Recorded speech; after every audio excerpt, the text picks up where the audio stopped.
welcome you back to ESPN's continuing coverage of the Motor City Open. Time now for a WSOB Quick Tip with Randy. Dave from Carlton, Michigan writes in, he wants to know, Randy, what can I do to control my backswing? Well, Dave, it's simple.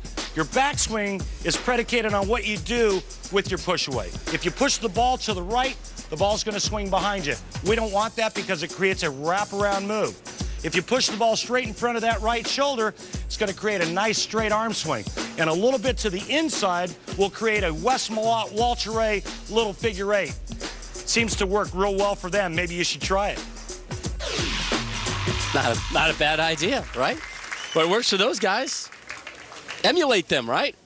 Ready for match number 2. Bill O'Neill, a 201-169 winner over Tommy Jones, to take on the number 3 seed, Pete Weber. O'Neill from Levittown, Pennsylvania, to start us off. Right away, he opens up with a ball change and still playing the center part of the lane. Boy, I'll tell you, the only thing missing on the resume of Bill O'Neill is that victory, that one win that still eludes him.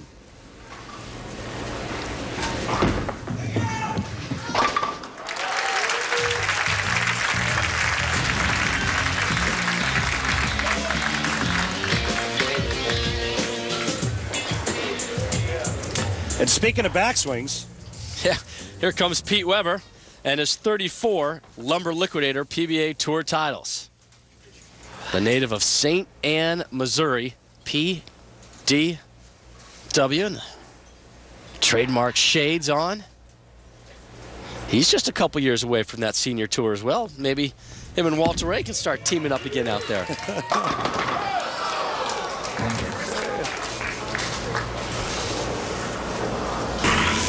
Here's a little bit more on the son of the late, great Dick Weber. PDW, in his 30th year here on the PBA Tour, has won 34 tour titles.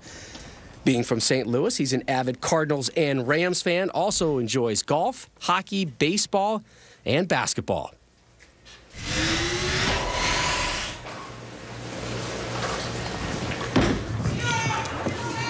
So both O'Neill and Weber drop the 10-pin to pick up a 9 spare in the first frame. And we want to remind you, next Sunday, 1 Eastern on ESPN, it is the Cheetah Show, and we're presenting it in a documentary-type fashion. Take you behind the scenes, through the whole tournament, where the guys are, what they're doing in the downtime, hearing from them after the match. Really a fascinating show you're going to want to watch as we begin the second. and right there you can really see the difference between the right and left lane. Pete Weber using 2 different bowling balls.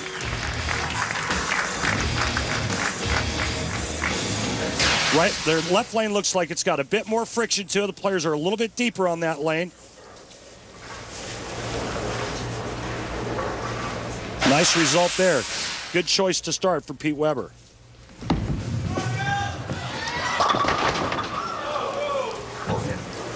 O'Neill leaves the 4-pin.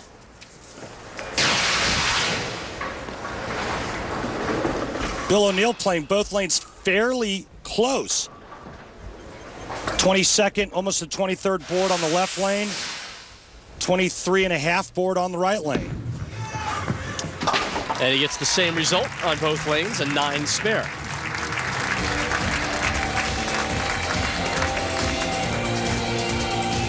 O'Neill, a 4-time first-team All-American in Michigan at Saginaw Valley State University. 3-time Bowling Writers Association of America Collegiate Bowler of the Year. And you saw him take down Tommy Jones in match number 1. 5 seed trying to get all the way to the title match to take on Walter Ray Williams Jr. That'll help. Almost 20 miles an hour. I think it's important to point out again that all the qualifying was done at Taylor Lanes. The TV show was then moved to Thunder Bowl.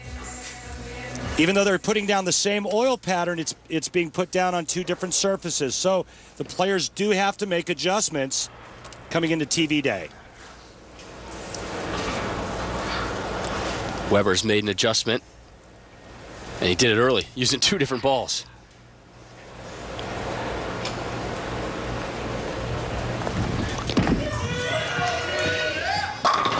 Two in a row for Weber, and here is PDW on his relationship with his late legendary dad. We had a nice rivalry on the bowling lane. I'm here to win, you're here to win, so give me your best shot.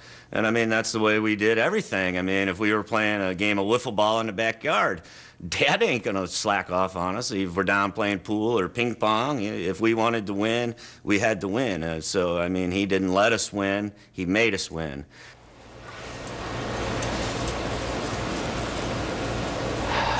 According to PDW, he was 28-2 versus his old man. Pretty good record against Dick Weber. 3 in a row for Weber now. So PDW up 21 on the real deal, Bill O'Neill. Can he maintain it? Match number 2 continues when we return to Detroit.